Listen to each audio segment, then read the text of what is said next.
है वह सारा कुछ आप कृपा करके मुझे बताइए। नारद जी ने सनकादि ऋषियों को कहा।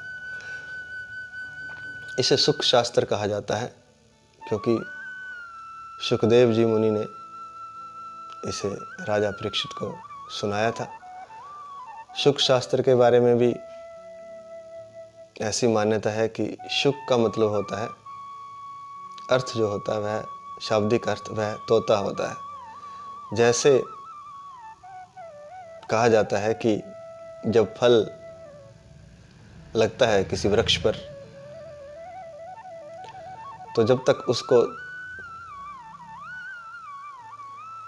पक्षियों द्वारा अर्थात तोते के द्वारा चखा नहीं जाता तब तक वह मीठा नहीं होता।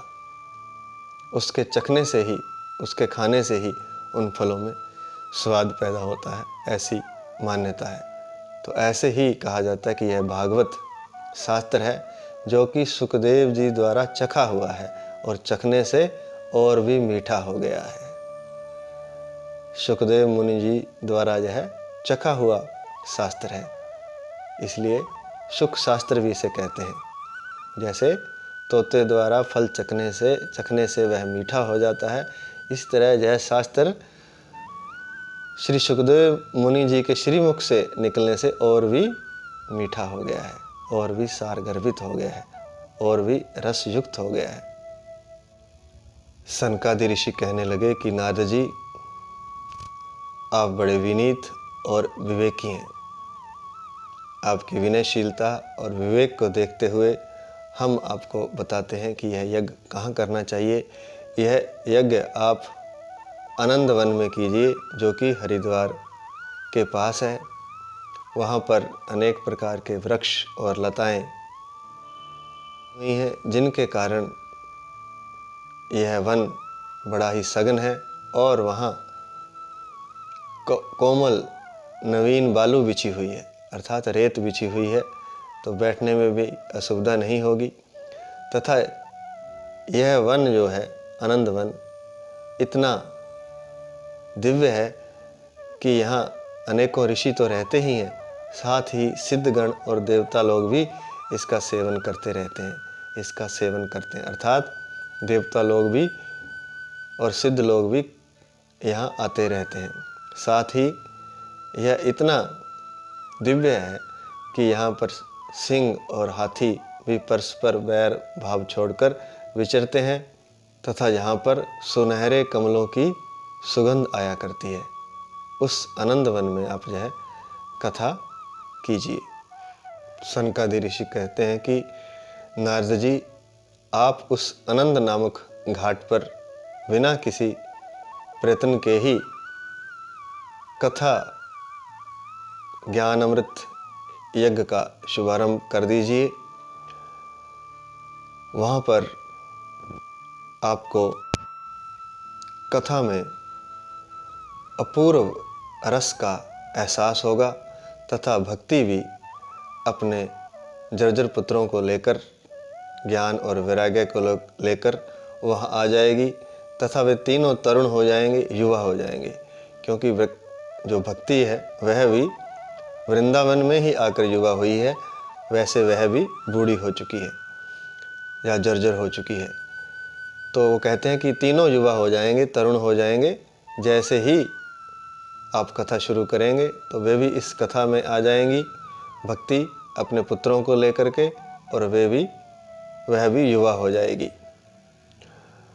और क्योंकि यहाँ पर भगवान की कथा होती है, यहाँ पर भागवत कथा होती है, वहाँ पर भक्ति सहज ही चली आती है। इसलिए आप बिना प्रयत्न के कथा प्रारंभ कर दीजिए, भक्ति स्वयं ही वहाँ चली आएगी। सनकादिक ऋषि कहते हैं कि जैसे ही कानों में इस कथा के शब्दों के अर्थ पड़ेंगे, इस कथा के शब्दों की ध्वनि पड़ेगी, वैसे तुरंत ही भक्ति तरुण हो जाएगी। कहने का तात्पर्य यह है कि इस कथा को सुनने से, जो कथा हम अभी सुन रहे हैं, श्रीमद् भागवत पुराण, इस कथा को सुनने मात्र से ही व्यक्ति भक्त हो जाता है, बस मात्र सुनने से, और कुछ भी नहीं करना। क्योंकि कह रहे हैं कि भक्ति जैसे ही इस कथा को सुनेगी वो तरुण हो जाएगी, युवा हो जाएगी। तो जिस हृदय में भी कानों के माध्यम से इस कथा अमृत रस का पान होता है, वह हृदय भक्ति की दृष्टि से युवा हो जाता है। उसके हृदय में भक्ति भाव ओतप्रोत हो जाता है। वह भगवान के प्रति अत्यंत भक्ति से भर जाता है, अत्यंत प्रेम से भर जाता है, मात्र कथा सुनने से, मात्र इस कथा के श्रवण से।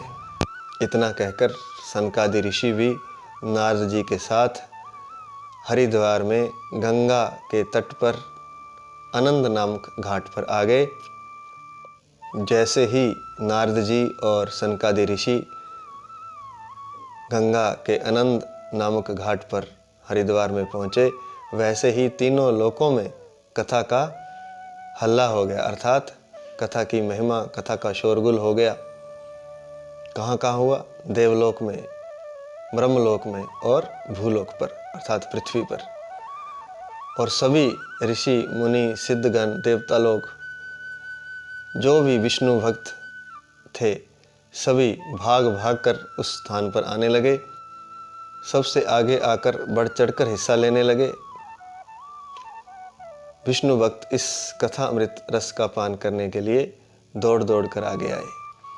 जो जो भगवत कथा के रसिक विष्णु भक्त थे, वे श्रीमद् भागवत कथा अमृत रस का पान करने के लिए दौड़ दौड़ कर आगे आए।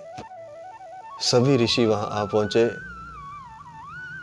भृगु ऋषि, गौतम ऋषि, च्यवन ऋषि, वशिष्ठ ऋषि, मेघातिथि, देवल, देवरात, परशुराम, विश्वामित्र, शाकल, मार्कंडे, दत्तात्रेय, पिपलाद, योगेश्वर, व्यास और पराशर, छायाशुक, जाजली और जहनु आदि प्रधान प्रधान मुनिगण अपने पुत्रों, शिष्यों और स्त्रियों समेत वहाँ पधारे।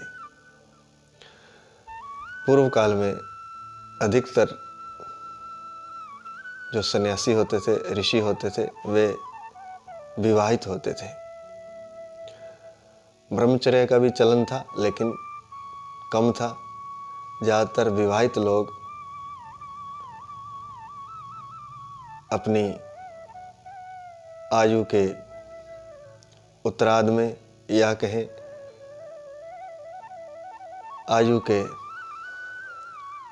अर्धकाल के बाद, अर्थात जैसे कि 100 वर्ष मानी गई है, तो 50 साल के बाद जितनी भी आयु थी उनकी उस समय आयु ज़्यादा होती थी। तो जैसे ही वे गृहस्थ आश्रम को पार कर जाते थे, या गृहस्थ में जब उनके बच्चे हो जाते थे और वे बच्चे जब युवा हो जाते थे, उनके पुत्र आदि जब युवा हो जाते थे, तो फिर वे संन्यास धर्म का वर्ण कर लेते थे।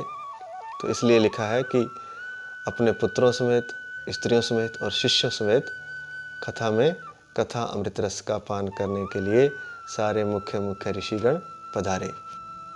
यह इसलिए स्पष्ट किया गया है कि कोई यह न समझे कि यह केवल सन्यासियों का काम है, ध्यान, साधना, शास्त्र श्रवण यह केवल सन्यासियों का काम है, ऐसा कोई ना समझे।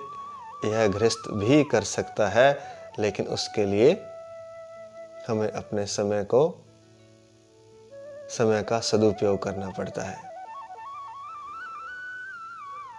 जो समय हम इधर उधर बातचीत में,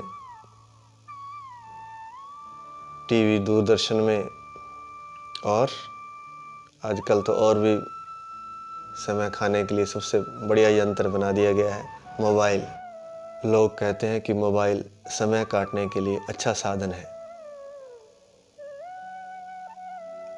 समय काटने के लिए अच्छा साधन नहीं है।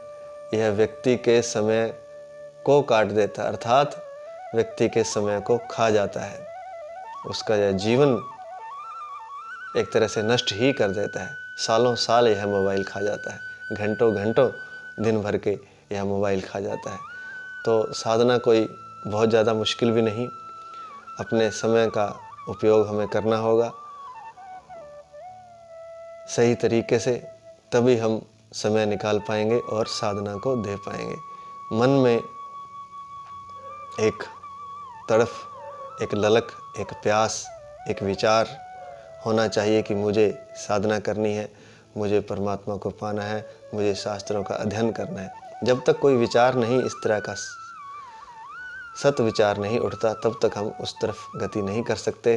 और वह कैसे होगा वो पहले से बताया जा चुका है कि शास्त्र श्रवण से या फिर किसी मर्मज्ञ संत के दर्शन से, उनके दर्शन से, उनके चरणों की सेवा करने से ऐसा सौभाग्य प्राप्त होता है। और यह हर एक को नहीं होता है, यह किसी मनुष्य को प्राप्त होता है। इसलिए अपने आप को सौभाग्यशाली समझें कि अगर यह आप कथा सुन रहे हैं या परमात्मा का कोई नाम ले रहे हैं, कोई ध्यान कर रहे हैं, कोई योग कर रहे हैं, या परमात्मा के रास्ते पर चल रहे हैं, कोई आरती, कीर्तन, भजन कुछ भी कर रहे हैं, तो अपने आप को सौभाग्यशाली समझें। क्योंकि करोड़ों मनुष्य, हजारों लाखों नहीं, करोड़ों मनुष्य ऐसे हैं जो इन चीज़ों से अनभिज्ञ हैं। और भागवत शास्त्र का श्रवण तो सबसे श्रेष्ठ है। अगर भागवत शास्त्र तक आप पहुंच गए हैं तो समझो कि बड़े पुण्य किए हुए हैं, अनंत पुण्य किए हुए हैं, तब यह भागवत शास्त्र मिला है। यह मेरा अपना भी अनुभव है थोड़ा सा, कि कई सालों की साधना से मुझे यह भागवत शास्त्र मिला। तो बड़ी महिमा है इसकी, भक्ति सच में इसको सुनने से हृदय में क्या कहें, लहरें भक्ति की उठने लगती हैं, भक्ति छलांगे लेने लगती है अपने हृदय में भागवत शास्त्र को सुनने मात्र से। और जो भक्ति से होता है वह ज्ञान और योग से नहीं होता है, ना वह कर्म योग से होता है, ना वह ज्ञान योग से होता है। भक्ति से सहज होता है, लेकिन भक्ति की प्यास किसी किसी में उठती है।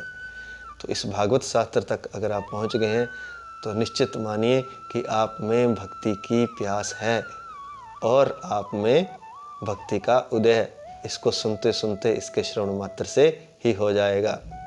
जैसे ही यह ग्रंथ पूर्ण होगा, आप देखेंगे कि आपके भीतर भक्ति उत्साहित हो गई है, भक्ति ही भक्ति हो गई है। आपके जीवन में भी, आपके आसपास भी, आपके भीतर भी, आपके मन में भी, आपके हृदय में भी, और चारों तरफ का वातावरण भी अनुकूल हो गया है।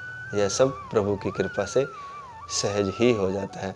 भगवान श्री कृष्ण जी की, ठाकुर जी की कृपा से इस भागवत शास्त्र को सुनने से सहज ही हो जाता है, क्योंकि यह उन्हीं ठाकुर जी का ग्रंथ है, यह उन्हीं का शब्दमय स्वरूप है। इसलिए शुरू में जब हम श्लोक पढ़ते हैं तो कहते हैं कि भगवान के वांग्मय शब्दमय स्वरूप है। इस भागवत कथा को हम, भागवत शास्त्र को नमन करते हैं। और कथा सुनने के लिए कौन कौन आए, इसके साथ ही वेद, वेदांत, वेदांत कहते हैं उपनिषद को, जैसे कठोपनिषद है, इस तरह जो उपनिषद है उनको वेदांत कहते हैं। वेद, चारों वेद, वेदांत और 17 पुराण, 6 शास्त्र भी मूर्तिमान होकर वहाँ उपस्थित हुए। हम पहले भी बता चुके हैं कि भारतीय सनातन में, भारतीय अध्यात्म में यह एक विशेष बात है कि हर चीज़ का, हर वस्तु का, हर नदी, पहाड़, शास्त्र आदि का एक मूर्तिमान स्वरूप भी होता है। जैसे भागवत शास्त्र का मूर्तिमान स्वरूप भगवान श्री कृष्ण है, श्री हरि हैं, श्री विष्णु हैं, और विष्णु जी का शब्दमय स्वरूप यह ग्रंथ है। तो दोनों एक दूसरे के पूरक हैं। ऐसे ही नदियां हैं, ऐसे ही वेद शास्त्र हैं। तो कहते हैं कि वेद शास्त्र मूर्तिमान होकर के, वेद, उपनिषद, 17 पुराण, 6 शास्त्र आदि मूर्तिमान होकर के कथा सुनने के लिए आए। और कौन आया? और नदियाँ, पहाड़ कौन कौन से? गंगा, यमुना, सरस्वती, नर्मदा, गोदावरी आदि नदियाँ, पुष्कर आदि तीर्थ, और कुरुक्षेत्र आदि क्षेत्र। कुरुक्षेत्र क्यों? क्योंकि गीता में पहला ही श्लोक है, श्रीमद् भगवत गीता में, धर्म क्षेत्रे कुरुक्षेत्रे समवेतायुत्स्वा मामकाः पांडवाश्चैव किम कुर्वत संजय। कि धर्म क्षेत्र कुरुक्षेत्र में युद्ध की इच्छा से एकत्रित हुए मेरे और पांडवों के पुत्रों ने क्या किया, हे संजय। कहने का तात्पर्य ये है कि इस श्लोक को इसलिए हम बता रहे हैं कि धर्म क्षेत्र कुरुक्षेत्र, कुरुक्षेत्र जो है वो धर्म क्षेत्र है। तो इसलिए यहाँ पर लिखा कि कुरुक्षेत्र आदि क्षेत्र भी कथा सुनने के लिए आए। क्यों?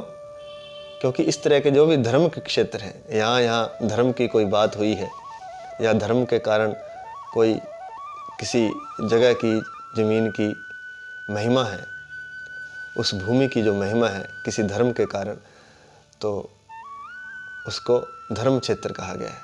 कुरुक्षेत्र को धर्म क्षेत्र क्यों कहा? क्योंकि यहाँ धर्म के लिए युद्ध हुआ और उससे पहले भी उसे धर्म क्षेत्र कहा गया। यहाँ सत्य के लिए युद्ध होता है, उसे भी धर्म क्षेत्र कहा जाता है। ऐसी हमारे शास्त्रों की महिमा है। युद्ध भूमि भी धर्म क्षेत्र बन सकती है अगर सत्य के लिए, अगर भलाई के लिए, साधु जनों के हित के लिए युद्ध भी किया जाता है तो वह धर्म क्षेत्र कहलाता है, वह जगह और वह धर्म युद्ध कहलाता है। तो सारी नदियाँ, गंगा यमुना आदि, पुष्कर आदि तीर्थ, कुरुक्षेत्र आदि धर्म क्षेत्र और दंडक वन, सारी दिशाएं, हिमालय आदि पर्वत भी मूर्तिमान होकर कथा सुनने के लिए बढ़ चढ़कर आगे आए। और देव, दानव, गंधर्व आदि भी कथा सुनने के लिए आए। और जो लोग अपने आप को कुछ विशेष समझते थे कि हम बड़े महिमावान हैं, नहीं आए, उन्हें महर्षि भृगु जी समझा बुझा करके कथा श्रवण के लिए ले आए। कथा सुनाने के लिए दीक्षित होकर के सनकादि ऋषि नारद जी द्वारा दिए गए सुंदर आसन पर विराजमान हुए। सभी ने उनकी वंदना की, उनकी पूजा अर्चना की। श्रोताओं में वैष्णव, ब्रह्मचारी, सन्यासी और विरक्त लोग थे जो कि आगे आगे बैठे और सबसे आगे यजमान बन करके नारद जी कथा श्रवण के लिए बैठे। एक तरफ ऋषिगण बैठे, एक तरफ देवता बैठे, एक तरफ वेद और उपनिषद बैठे और एक तरफ तीर्थ बैठे तथा दूसरी ओर स्त्रियां आदि बैठी। उसी समय कथा की पूजा अर्चना प्रारंभ हुई और शंखनाद ध्वनि होने लगी, शुभ वाद्य यंत्र बजने लगे, अबीर, गुलाल, खील, पुष्पों की वर्षा होने लगी। कुछ कुछ श्रेष्ठ देव तो आकाश पर विमानों पर चढ़कर श्रोताओं पर कल्प वृक्ष के पुष्पों की वर्षा करने लगे, जो कि कल्प वृक्ष मात्र देवलोक में होता है। इस वृक्ष के बारे में ऐसा कहा जाता है कि देवलोक में जो भी वस्तु चाहिए होती है, जो कुछ भी कामना होती है, वह इस वृक्ष के नीचे जाने से पूरी हो जाती है। अर्थात उस वृक्ष के नीचे जाकर जो भी मांग लो वह वहाँ मिल जाता है। ऐसा देवलोक में, स्वर्गलोक में होता है।